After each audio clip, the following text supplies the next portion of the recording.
आज की वीडियो में हम बात करेंगे how to free from our unwanted thoughts and our unwanted imaginary thinking. तो ये सब्जेक्ट पर बात करने के लिए मैं आज स्टार्टिंग करूँगा। मतलब अगर हम ट्रैफिक पुलिस है तो गाड़ी अभी जा रहे रास्ते पर, तो हम ऐसा नहीं बोलेंगे कि कोई भी गाड़ी इधर रास्ते से नहीं जा सकती। तो हम क्या बोलेंगे, जिस जो गाड़ी चला रहा है उसने अगर हेलमेट पहना है अगर और वो अच्छे से चलाए तो हम उसको नहीं रोकेंगे। हम किसको रोकेंगे, सिर्फ जो हमारे ट्रैफिक रूल्स है वो नहीं पाल रहा है उसको हम रोकेंगे। तो वही दिक्कत है। हम हमारे ओसीडी में क्या होता है, हम हर थॉट को रोकना चाहते हैं। हम हर थॉट को बोल रहे हैं ये नहीं आना चाहिए, वो नहीं आना चाहिए, लेकिन हम ये नहीं जानते कि अ, असल में कौन सा थॉट हमारे लिए नेसेसरी है और कौन सा थॉट हमारे लिए अनवांटेड है। तो ट्रैफिक पुलिस बेसिकली क्या करते हैं, जिसने हेलमेट नहीं पहना अगर वो ट्रिपल सीट जा रहा है तो उसको ही रोकता है, ना कि सबको रोकता है। तो हमारे माइंड को हमने वैसे आइडेंटिफाई करना चाहिए कि which thought is necessary for my mental health और which is unwanted to my mental health. तो उसी थॉट पर हमें फोकस करना है, बाकी चीज़ों को हमें इग्नोर करना है, लेट इट गो पर करना है। मतलब क्या होता है, अगर हम दिन भर कुछ तो काम कर रहे होते हैं और जो हमारा ओसीडी थॉट होता है, ओसीडी थॉट कैसे बनता है, बेसिकली जिस चीज़ पर हम बेसिकली ज़्यादा सोचते हैं उसके पैटर्न हो जाते हैं और वही पैटर्न हमारे रिपीटेड एक्शन में आ जाते हैं। और एक बार वो रिपीटेड पैटर्न बन जाएगा तो हमें रिपीटेडली वो थॉट हमारे दिमाग में आता जाएगा।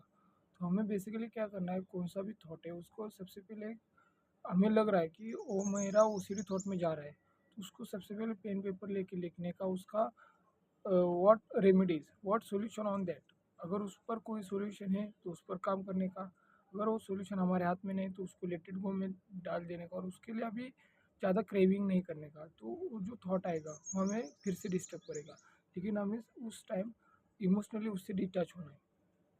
और एट द एंड हम ओसीडी रिपीटेड एक्शन में क्यों जा रहे हैं, क्योंकि थॉट आता है, थॉट से हमें एंजाइटी आती है, एंजाइटी से हम रिपीटेटिव एक्शन करते हैं और उससे हमें टेम्पररी रिलीफ मिलता है।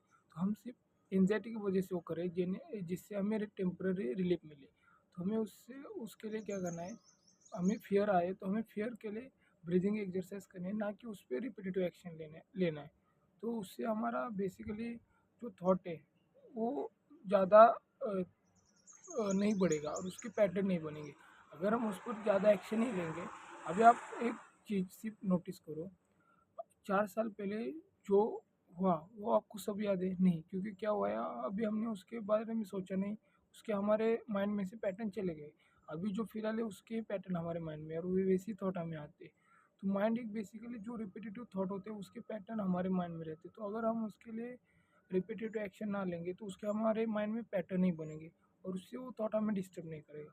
तो हमें सबसे पहले वही करना है, जो भी हमारा थॉट आ रहा है उस पर हमें एक्शन नहीं लेना है, उसको लेट इट गो, मतलब बाद में देखूंगा ऐसा करते उसको छोड़ देना है और हमारे काम पर फोकस करना है। और सबसे पहले हमें ब्रीदिंग एक्सरसाइज चालू करना है और सबसे पहले एक चीज़ हमें करना है कि एक जगह नहीं बैठना है। अगर आपके रिपीटेड थॉट आ रहे हैं तो अगर आप ज़्यादा ही आ रहे हैं तो आप वॉकिंग पर चले जाओ या नेचर में पार्क में किधर तो जाके शांत रहो, लोगों से बात करो, लोगों से थोड़ा इंटरेक्टिव हो। तो उससे हमें समझ आएगा कि हम इमेजिनरी लाइफ में जी रहे हैं और रियलिटी बहुत अच्छी है, रियलिटी बहुत अलग है। तो ये इसी वीडियो में मैंने यही बताया। Thank you.